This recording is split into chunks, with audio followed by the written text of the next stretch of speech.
calm and carry on with festive plans. The government rules out new restrictions before Christmas in England. Today's announcement at least gives some clarity to families who didn't know if they'd see their loved ones. But new rules may still come in from Boxing Day, and in Scotland, Nicola Sturgeon has already moved to limit events over New Year. We know that the much higher transmissibility of Omicron means large gatherings have the potential to become very rapid super spreader events. With Wales already having announced similar restrictions, is it only a matter of time before England follows suit? Also in News at 10 tonight. The Chancellor announces relief for the hospitality industry, but many say it won't be nearly enough. The Archbishop of Canterbury talks exclusively to Julie, reflecting on another difficult year and another Christmas of COVID concern. Is being vaccinated a moral issue? I'm going to step out on thin ice here and say yes, I think it is. A lot of people won't like that. Dubai's ruler hit with the biggest divorce bill in UK history as he's told to hand over £500 million. And now is the time. Let's start our pantomime! A PhD in panto. There is a degree for that, and it's no joke.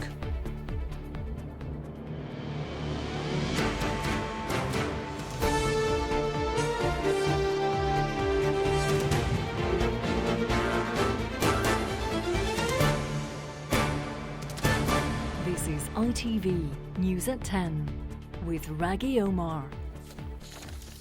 Good evening. You could almost hear the collective sigh of relief the length and breadth of England when, at long last, Boris Johnson confirmed there will be no more COVID restrictions this side of Christmas. That's the good news. But of course, there is a catch. After Christmas, all this could change.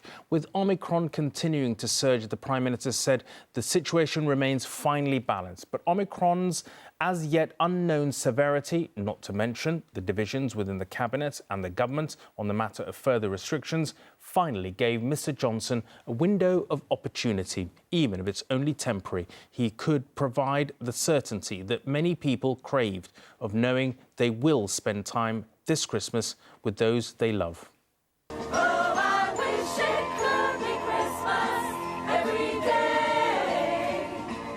It's a bit much to wish for Christmas every day right now, but there is hope for Saturday at least. In a video shot by Downing Street, without anyone able to ask questions, Boris Johnson said he couldn't rule out tougher measures after the big day, but said there wasn't evidence for more restrictions before it.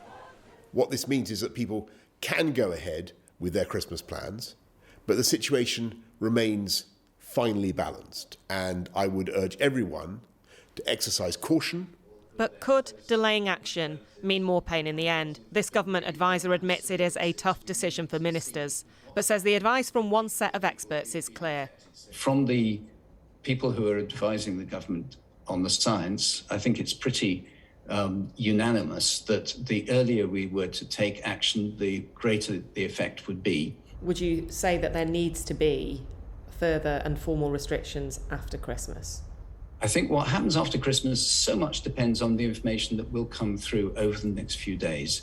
I very, very much hope that extra measures won't be needed, but I very much fear that they will. Hi, Sienna, how are you? For now, it is good news for families like the Tanner Shahs. We'll come about lunchtime if that's okay. For whom no new rules before Christmas means these girls will be able to see their grandmother. Because of the pandemic, we haven't been able to see them that much. So it's nice to make nice memories together. And then we can look back at it and just feel happy that we did that. You know, we want to keep our parents safe, we want to keep ourselves safe as well. So we'll definitely want to be cautious, but we also know how important it is just to be together as well. But families understandably protecting their time together has had an impact on business. In the run-up to Christmas, we would be very busy. Cautious behaviour has led to hundreds of cancellations at St John Bread and Wine in East London, forcing it to switch from restaurant to bakery for now. Last night was our last service here, and it happened very quickly, like a set of dominoes. And you'll see so many restaurants are shut, and those dominoes have gone clunk, clunk, clunk, clunk, clunk, clunk, clunk, and the recovery will take longer than you think. There has been an economic response from government today, but on restrictions, Labour is asking, where's the plan? Anybody who has looked at the data and the minutes of the last SAGE meeting know that inaction is no longer an option for this government. But the Prime Minister, when he looks at the data, is considering his backbench MPs and what they will stomach rather than what is needed for public health. That's a very dangerous place for the country to be in. The Prime Minister knows he's under pressure to make a decision, but this year he does not want to be the one who brings an end to Christmas cheer. Anushka Astana, News at 10. Boris Johnson might be holding back from stricter COVID restrictions, but a raft of new controls are to be imposed in Scotland.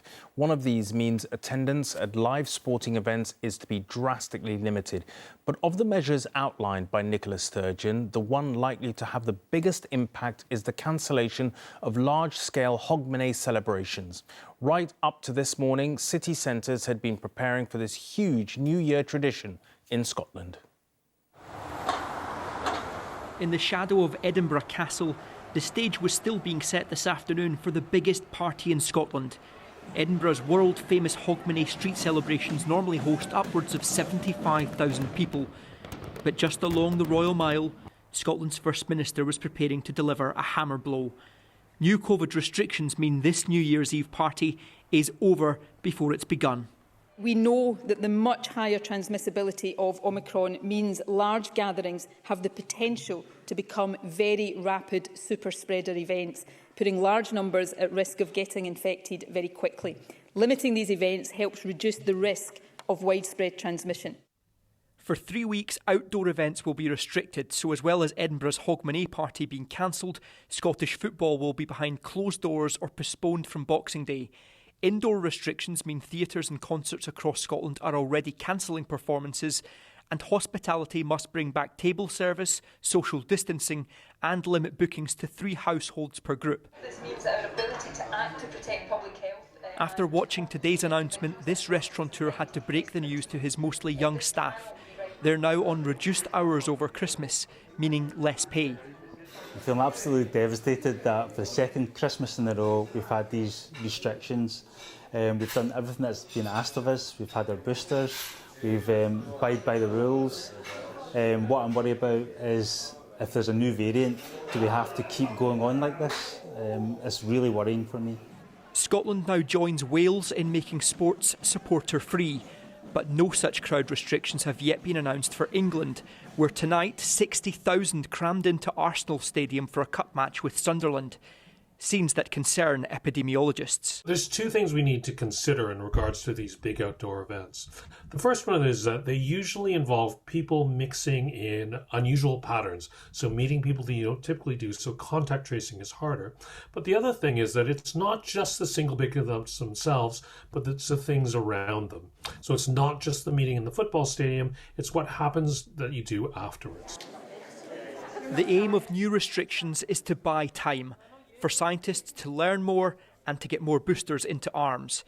But there is no guarantee that even these 3 weeks of more sacrifice will be rewarded with anything close to normality early in the new year. Peter Smith, News at 10, Glasgow. It's almost as if ministers were vying to make this a good news COVID day, because earlier the Chancellor Rishi Sunak had played Santa with a cash handout for businesses that were hit by Omicron effects. His package of support is worth £1 billion in all, mostly for businesses in England. Hospitality and leisure firms can apply for grants of up to £6,000 per venue.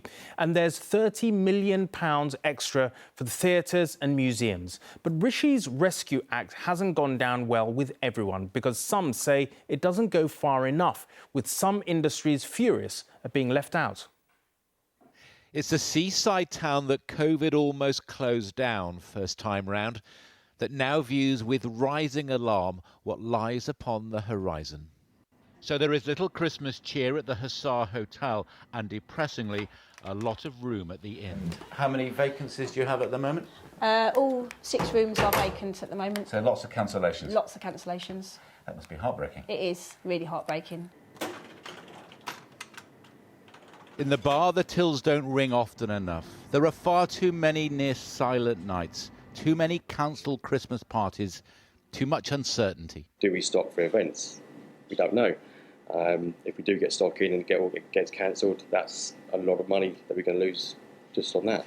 Add in the possibility of fresh restrictions ahead of New Year's Eve, the most lucrative night of the year, and the Chancellor might need to dip into his pocket again. But where we are now, we've responded, I think, generously today. The grants that we've outlined, up to £6,000, are comparable to the grants that we provided for hospitality businesses when they were completely closed earlier this year. What are your plans at Christmas? Are you with family or are you... Out with the Christmas parties go the Christmas haircuts. Many customers taking official advice to be cautious are staying away, leaving this salon with a headache. We're not going to be getting any more financial support from the government, but we are. There's not a lot of difference between us and a restaurant. We have a different service at the end, but people are sitting in an enclosed space, having a very personal service. Margate thinks of itself as a town on the up, but there are many businesses here that have struggled to survive the virus, that were counting on a Merry Christmas, but who now fear a very unhappy New Year. It will kill it if the support's not there. A little extra help from the Arts Fund would make a big difference to Margate's mini theatre, but its owner worries about the welfare of the rest of the town. If that is the choice, then there needs to be the support to sort of back it up. Otherwise, all of the regeneration that's been happening in this town, which has been a lot, will be completely halted. The Chancellor's bailout fund sounds big, but here they say it is but a drop in the ocean of cash that businesses might need to pull through. John Ray, News at 10, Margate. And Anushka is here. Anushka, it's a difficult time for families and businesses, as we've been hearing. But we now know there'll be no new restrictions in England until at least after Christmas. And the delay in announcing it seems strange, because what might happen after Christmas? I mean, when the Scottish and Welsh governments are already doing very different things. I think what's going on in England is politics. Yesterday, Boris Johnson had a cabinet meeting where something like 12 ministers argued against further restrictions until we have more evidence. Now, that evidence is about how severe Omicron is. It's based on hospitalisation data from around the world and here in the UK. The problem with that evidence is it has a big lag. People in hospital now probably fell ill 2 weeks ago or more. Now, I know that our health chiefs, Chris Whitty and Sir Patrick Vallance, briefed MPs tonight, and one of the things they told them was that the full picture is not going to come soon enough. Now, Tory MPs, many of them, think we need to wait for that picture to do anything to the economy. Scientists think if we wait, it'll be too late. I think in reality, Boris Johnson will fall in the middle and we'll get a decision within the next week. The early London data is a little worrying. I know that that's what government sources are saying. It's the festive period. Traditionally, it's a time that hospitality industry makes a lot of its money. What is the government going to do, or can it do, to help them? Well, on top of the economic measures you've been hearing about, the question is, where is the disruption coming from? And it's not just customers dropping out, it's also staff falling ill and having to isolate. A restaurateur told me all through the supply chain that is an issue for them. So one thing we know ministers are looking at are reducing the isolation days from 10 days when you get COVID to 7. And I think we can expect an answer on that pretty soon. OK, Anushka, thank you very much indeed. The Met Police tonight referred itself to the police watchdog after a complaint was made over its handling of allegations of a Downing Street party. The Green Party peer, Baroness Jones, raised her concerns over the reported event on December the 18th last year, claiming there is a case to answer for the Met deliberately failing to enforce the law. The Met says her allegation has now been referred to the Independent Office for Police Conduct. In a special interview for News at 10 tonight, the Archbishop of Canterbury has spoken frankly and at times with emotion on the political, social and moral impact of COVID, the plight of desperate refugees trying to cross the Channel in small boats, and the Queen's grief at the death of her husband.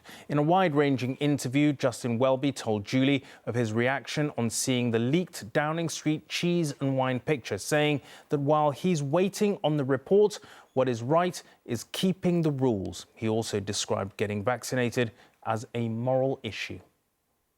Archbishop, very good to speak to you just in Christmas week. Also in one of the most turbulent periods many of us can remember in this long crisis of the pandemic. Indeed.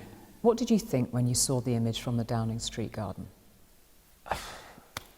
I thought that's going to be more work for the person doing the investigation. I thought about the many people who will look at that and remember what they were doing on that day and the sorrow and sadness they felt on that day because of not being able to see someone or bereavement. But these are the people who make the rules, Absolutely. Archbishop. They were the people making the rules. They're also the people bearing the strain. The enormous weight of responsibility. There's not one of those people at these places who don't know they're holding lives in their hands. This is about culture, though. But it's setting up, I agree with you. It's culture and the moral authority to lead. I think that is exactly right. You lead from the front, which means you obey the rules. So by that, it means this government, this Prime Minister hasn't. I'm waiting for the outcome of the reports. Were you angry when you saw it? Was that one of your emotions? No, I wasn't angry. I just felt real disappointment and sadness. Is being vaccinated a moral issue? I'm going to step out on thin ice here and say, yes, I think it is. A lot of people won't like that. Now, obviously, there are some people who, for health reasons, can't be vaccinated. Different question. But it's not about me and my rights to choose. It's about how I love my neighbour. So I would say, yes, to love one another, as Jesus said, get vaccinated, get boosted. Let's talk a bit about what happens very close to here, Archbishop, in Dover. It's just nearly a month since around 27 people lost their lives on a small boat coming from France. What did you make of how that was dealt with between Britain and France? Tragedy, failure, grief. One can't begin to imagine their last moments. They included children. And for this to be dealt with by governments as though it were a sort of political football is a tragedy. And it's a shame. And we need the governments of Europe, especially France and the UK, to get together and to put aside the political games. One of the sort of most memorable events this year was the Duke of Edinburgh's funeral. Yes. What's your strongest memory of that day? I think a lot of people is simply of the Queen sitting alone. That's the image that comes to mind, and in a very powerful way. But it was the austerity of the service, the simplicity. I remember the Queen by herself. I remember the moments of silence. But for me, like so much that I see with Her Majesty, it's her personal example. This is a person whose whole life says, and it's such a message for us in this crisis, it's not about me, it's about others. We should talk about Christmas. Do you really want this beautiful cathedral packed to the rafters on Christmas Eve and on Christmas Day? Of course I want that. We will do what's safe. And at the moment, it's safe. We've actually... To have a packed cathedral? This cathedral and churches and cathedrals over the last 21 months, we have worked out how to do this safely. We need resilience. So yes, I want people to worship God here. Archbishop of Canterbury, thank you very much. Thank you. May we wish you a happy Christmas. Bishop of Canterbury, Justin Welby, speaking to Julie a little earlier today. While governments here work out ways of trying to keep COVID under control, the tensions in a potentially global crisis involving Russia and the West over Ukraine have been cranked up another notch. In a speech to his top military commanders, President Putin accused the West of a clearly aggressive stance. President Putin repeated his demand for the West to stay out of Ukraine and pull back military deployments in Central and Eastern Europe. Otherwise, he said, Russia will be forced into what he called, somewhat ominously, military technical retaliation. There are no shortage of videos on social media purporting to show the remarkable military build-up along Russia's border with Ukraine. It's now estimated between 70 and 100,000 Russian troops have been massed. Today, President Putin burnished his reputation as a leader who means business, handling the merchandise at an arms fair, his warning to the West, as blunt as this image. If Western colleagues continue their clearly aggressive line, we will take adequate military technical measures in response. We will react hard to unfriendly steps and, I want to emphasize, we have the complete right to do this. And we have the complete right to secure the security and sovereignty of Russia. But NATO was forceful in its response today. Despite international calls for transparency and de-escalation, the build-up continues. We continue to assess the implications for alliance security. NATO will always respond in a determined way to any threat to our security. There has been a shaky ceasefire in eastern Ukraine since 2015, but skirmishes are common in a landscape shaped by war, where people seem to shrug off the prospect of further conflict. This man says people are already used to gunshots. They don't pay attention to it anymore. Poland and Lithuania have joined Ukraine today in calling for tougher sanctions against Russia, alarmed by the bellicose rhetoric coming from Moscow. We need powerful preventative actions, powerful serious sanctions to exclude any thought of escalation. But nostalgia for the glories of the Soviet Union is a powerful force in Russia. Today, communists mark the birth of one of its most notorious leaders, Joseph Stalin, in the week when many will be remembering the fall of the Soviet Union exactly 3 decades ago. Vladimir Putin may be no communist, but many are wondering if this Christmas he's planning not just to remember the Soviet Union, but to regain control over some of the territory it lost. Dan Rivers, News at 10. A man appeared in court today and pleaded not guilty to murdering the MP Sir David Amess. Sir David, the veteran Conservative member for Southend West, died during a constituency surgery in Leigh-on-Sea in Essex on October the 15th. 25-year-old Ali Harbi Ali, who also denies preparing acts of terrorism, is accused of repeatedly stabbing Sir David after travelling to London to attend the surgery. The trial will take place at the Old Bailey in March. It's hard to think of how a bad marriage could end up costing £500 million, but that's exactly the eye-watering bill the High Court gave the ruler of Dubai today in what is the costliest divorce case in history in England. The long-drawn-out saga of Sheikh Mohammed bin Rashid Al Maktoum, famed racehorse owner and friend of royalty, and his estranged wife, Princess Haya, finally came to an end today. The case has involved allegations of spyware, phone hacking, threats and attempted abductions, all denied by the Sheikh. It's also shone a unique light into a normally highly secretive world. Very rich, very powerful, and a man who usually gets his own way. Sheikh Mohammed bin Rashid Al Maktoum, seen here at Royal Ascot with the Queen, has been ordered by the High Court in London to pay his 6th wife and their 2 children more than £500 million, not just to maintain their lifestyles, but also their security. The usual way of dealing with these types of cases is seeing what the assets are worth, how much they're worth, and the level of settlement in that respect a party is going to get. But this is completely out of the norm. In 2019, Princess Haya fled from Dubai to Britain with her children, claiming her life was in danger, and that Sheikh Mohammed had abducted 2 of his other daughters, including Princess Latifa, who subsequently broadcast this cry for help on social media. I'm a hostage, and this villa has been converted into a jail. All the windows are barred shut. I can't open any window. Sheikh Mohammed denied this allegation, even though a separate High Court ruling last year found it was likely to be true.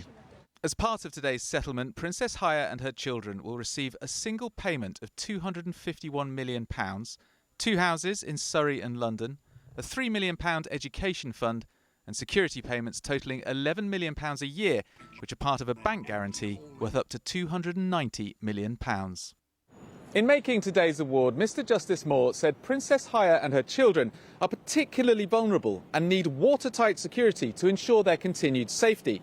Most importantly in this regard, and absolutely uniquely, the main threat they face is from Sheikh Mohammed himself.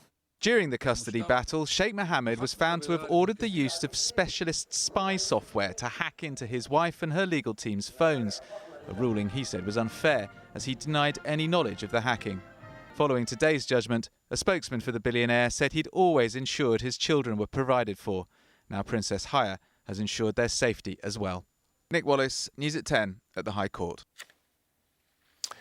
A rare baby white rhino has been born as part of a conservation project at a zoo in Suffolk. The little white rhino calf, who arrived on Saturday, is between 6 and 9 stone now, but will probably grow to well over 500 stone. Keepers don't yet know if the calf is male or female, so it hasn't got a name. But Mother Njiri and what keepers are calling her little miracle are said to be doing well. Finally, panto may be a much-loved Christmas tradition, but studying it at university? Really? Silly question, you might say, or to put it another way, oh no, you can't. But hold on a minute, from next year, there is a different answer, because a resounding wait for it, oh yes, you can. So now is the moment, and now is the time. Let's start our pantomime! It's the only type of theatre where sit back, relax and enjoy the show doesn't entirely apply. They're a chance to boo, to cheer,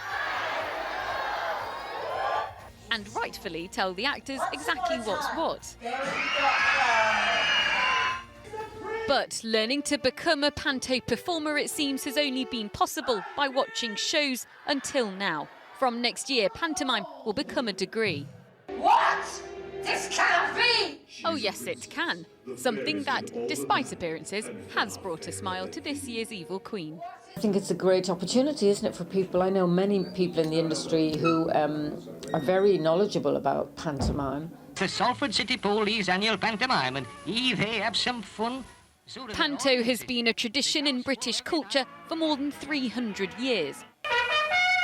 An art to bringing joy that industry legend Christopher Biggins has learnt throughout his career. Now perhaps a chance to pass on his wisdom. So you're looking very dapper as always. Well, this is a little number I threw on for you, especially. Oh, thank you. I appreciate it. I'm feeling pretty underdressed, actually.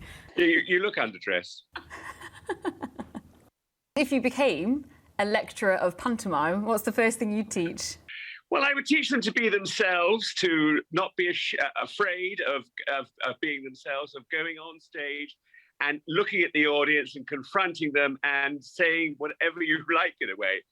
Not only can students learn to produce their own pantomimes, they can also learn how to make those all-important costumes. And earlier, I actually had a go at making a ghost one.